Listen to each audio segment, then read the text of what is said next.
So guys, in 7-4, consider the following set of replicate measurements. So meron tayo set A, set B, set C, set D, set E, and F. So in this 7-4 problem, we will use the table 7-3.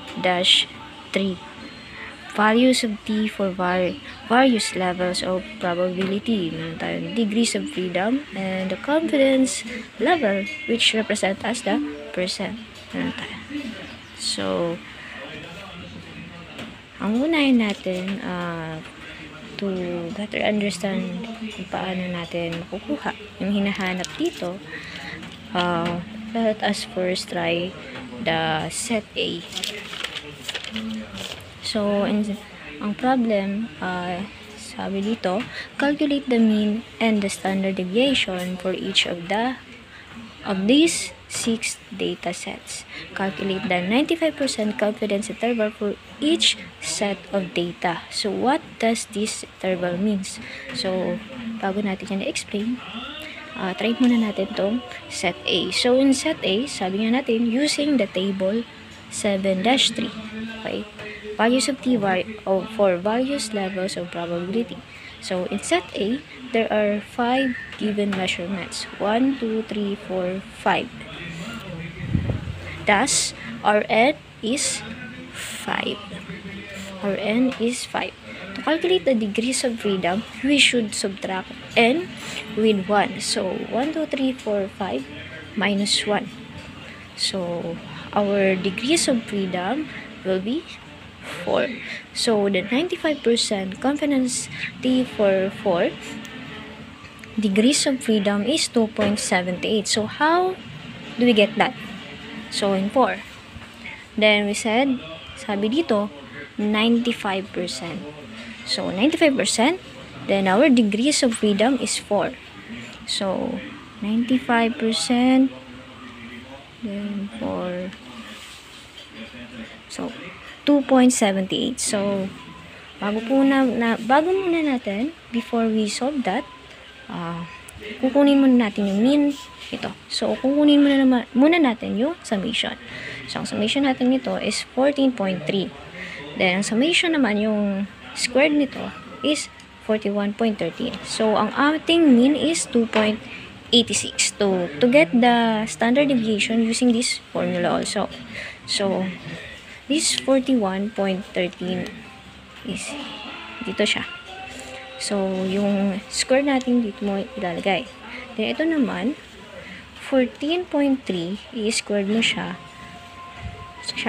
before mong i-divide sa 5. So, i-squared mo, 14.3 squared divided by 5.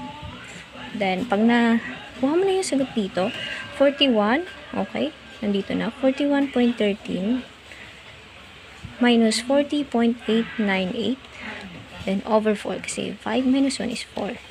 So, square root of 0.058, our standard deviation will be 0.24. So, ang gagawin nyo, huwag nyo i-direct agad. Kasi iba yung makukuha nyo sagot. So, minus nyo muna. Then, after nyan, i-divide mo ng 4. Once mo na na-divide 4, ito na yun. 0.058. Then, i-squared mo na. Yung square. Kunin mo yung square root. Is equals to 0.24. So, ito na yung ating standard deviation. So, paano natin mahanap na yun? Calculate the 95% confidence interval for each set of data. So, in set A, meron tayong 2.86.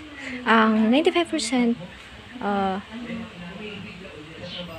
of 95% confidence T for degrees of freedom is 2.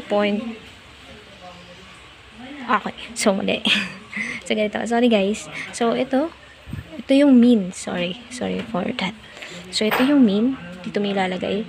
Mean 2.86. So, itong 2.78, dito mo siya ilalagay. Okay? I-multiply mo siya doon sa standard deviation na nakuha mo. Diba? We have 0.24 standard deviation. So, 2.78 times 0.24 over the square root of 5. So, bago yan, kunin mo na yung square root nito.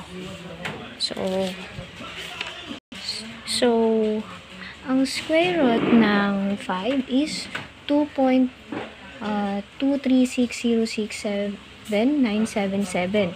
Wag kayong magra-round off, okay? Para makuha nyo talaga yung tamang sagot and yung exact answer, okay?